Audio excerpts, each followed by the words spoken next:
Thousands of bodies of earthquake and tsunami victims washed up today in northeastern Japan. The confirmed death toll was near 1,900, but there were estimates of more than 10,000 dead in the Miyagi region, hardest hit by the catastrophe. Meanwhile, survivors struggled to find food, water, and shelter as engineers labored to prevent a nuclear disaster. 4 days into the disaster, and the devastation is almost beyond words and spreads as far as the eye can see. Whole towns gone. In their place, mounds of wreckage. Today, new images emerged capturing the moment Friday's tsunami ripped through a residential area near Sendai. The amateur video was taken by people who ran to high ground after a warning. From there, they watched in horror as the enormous tidal wave swept through, uprooting trees and houses. Video from up the coast in Kamaishi showed a giant wall of water leveling the town. Residents had 11 minutes to reach higher ground after warning sirens sounded.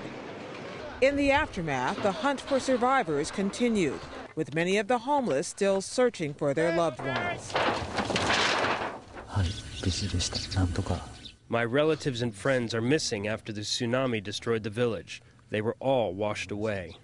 And there was also escalating fear over a nuclear plant that lost its cooling system. A second hydrogen explosion rocked the Daiichi nuclear station in Fukushima, sending a huge cloud of smoke and steam into the air.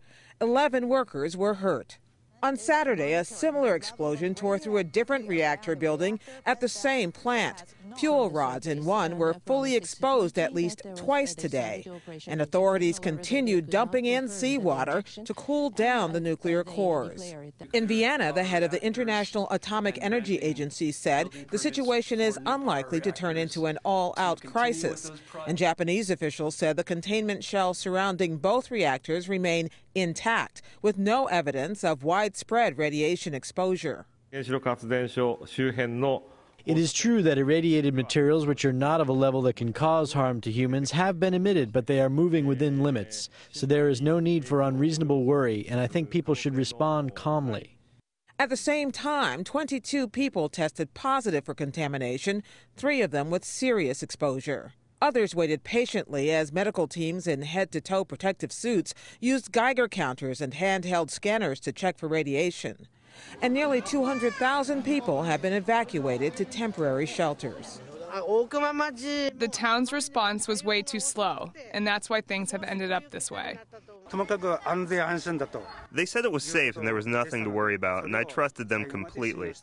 Offshore, the aircraft carrier USS Ronald Reagan moved farther out to sea after 3 of its helicopters flew into a low-level radiation plume 60 miles from the coast. But even without the radiation worries, there are still growing concerns over shortages of water, food, and power. In Sendai, closer to the quake's epicenter, grocery stores remained shut. My family and friends are all gathered together in one house, but now we're running out of food, so I'm starting to worry. There were long, orderly lines for Red Cross water tankers to dispense drinking water, while lines for gasoline stretched city blocks. The stations that still had supplies were limiting drivers to the equivalent of $2 worth of fuel. Financial markets were rocked as well by a broad sell-off today amid fears of economic fallout. The widespread power shortages have halted production at Toyota plants and other factories around the country. Meanwhile, the Japanese government has sent 100,000 troops to lead the relief effort. And at the government's request, the U.S. sent 2 75-person urban search and rescue teams, each with 6 dogs trained to detect live victims. President Obama again stressed the U.S. commitment today. I've said directly to the Prime Minister of Japan, Prime Minister Kan, that the United States will continue to offer any assistance we can as Japan recovers from multiple disasters. Overall, more than 90 nations have offered Japan assistance. 15 of them are expected to send rescue crews within the next few days. The scope of Japan's suffering is being told in towns that dot the coast, and each has its own story of loss without reckoning. One such place is Rikuzen Takata, where James Mates has the first of a series of reports from independent television news. will tell you that this is the town of Rikusentakata. Your eyes will tell you something very different. Because Rikusentakata, home just 72 hours ago to almost 30,000 people, has been wiped from the face of the earth. The tsunami came, destroyed everything in its path, and then took much of what it had destroyed back out to sea. The rest it left heaped and splintered. Almost nothing built by man was spared. What happened here is almost beyond description. It seems that an entire town, a thriving coastal community, has been picked up, smashed to matchwood, and then dumped a mile or so up the valley from where it started. I'm standing on what I think is a piece of wall, but it is on top of cars, and they are on top of bits of roof. We know that all this happened within an hour or so of that first earthquake. It doesn't bear thinking about how many people would not have had time to get away. These are people who rarely show emotion in public, but stoicism at this time is too hard. They search through the lists of names posted on boards in refuges and evacuation centres of those who are known to be safe. Across the room, survivors have posted handwritten messages on walls asking family, friends, former neighbours to get in touch if somehow they have made it. In a school gym, the homeless of Rikusentakata wait patiently for evacuation. There will be no going home. My family is mother and sister and me, but my mother was lost. Your mother is lost? Lost. I'm very sorry. These people lived because they were out of town as the tsunami struck, or because they got lucky in the scramble to escape, or, like this family, because they happened to live on higher ground. It was a large earthquake, she told me, but where we were, we felt safe. But when I looked down, I saw the roads in town were jammed with cars, and that's why I think there were so few survivors. As we'd been filming inside the evacuation centre, rescue workers had recovered another body from the debris. They have long since given up searching for survivors here. Finding the dead and preventing the spread of disease is all they're concerned with now. Minami Sanriku was one of the first to be reached, but perhaps the hardest hit of all, the town where 10,000 are still unaccounted for. They have now found 1,000 bodies here, ambulances making regular trips in and out today to collect them. Another 1,000 have been recovered from the shoreline nearby. Tsunami, tsunami, tsunami. Hina. Every day there are aftershocks, and with each one a threat of a new tsunami. Today, an alert from Japan's meteorological agency sent rescue workers and police scurrying to higher ground. A change in wind direction and an all clear on the tsunami alert allowed us to leave Minami Senraku.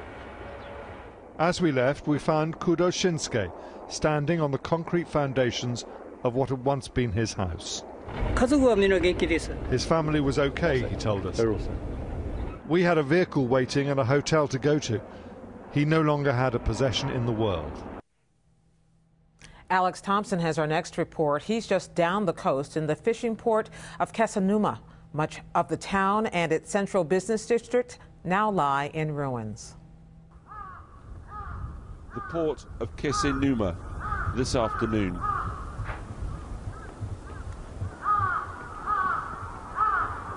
The cries of distant crows, the loudest noise that you can hear.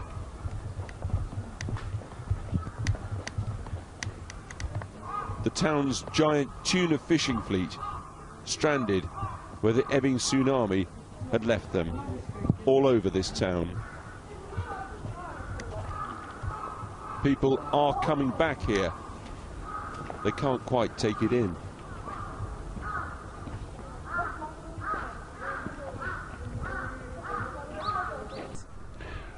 Last Friday afternoon, minutes before the tsunami, the town's tuna fleet weren't anywhere near here. They were at anchor right out in the bay. But the damage done to the tuna fishing industry and these vessels is as nothing compared to the damage in some ways that was inflicted by the boats and the tsunami right here. Suddenly there's a man running through the rubble looking for his lost father. Then we find his dad. It's his house. Here. His house? Where? There's just a puddle. But it turns out this was his house. And what was this? What was this? My house. Yeah. Yasuo Matsumoto, a businessman, looks like he's been crying for several days. He won't forget last Friday. All at once, this wave just came towards us. I've never seen anything like it. From down low, like this, you couldn't outrun it. It must have been terrifying. Terrifying. You felt your time had come. Ships capsized, dumped across the town. Many of them burnt out, at least one still smouldering. Across the bay, helicopters are flying relays round the clock to deal with a forest fire on the island across the sound. The quakes ruptured every fuel tank for miles here, starting intense fires, including this one now spreading across this island. This small tender, the only boat that's working to get the firefighters in and frighten residents out. This woman had been stuck there for 3 days, and the blaze is spreading. The only information we're getting is from relatives and some men on the island. They say people have been swept away and their houses are gone. While some towns are obliterated along this coast, here it's an entire port, an entire sector of industry simply taken out. And there's Yasuo Matsumoto's grandchildren, 2 of the 14 who lived where now there's just a puddle, foundations, and a stranded fishing fleet. In addition to the thousands of dead in Japan, untold numbers are injured. Angus Walker is in Ishinomaki, where a hospital is trying to cope with human suffering beyond imagining. 4 days on, and they're still finding bodies. This was a small town, 15 miles inland. As the corpse of the elderly man was taken away, a sergeant told me his unit needed food and water.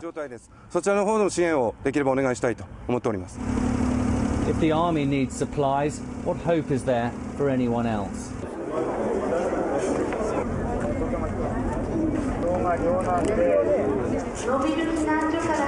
Until Friday, this was one of Ishinomaki's quiet district hospitals. Now, camp beds fill the corridors. It's mainly the elderly who are suffering the most. Look into the eyes of this 92-year-old woman.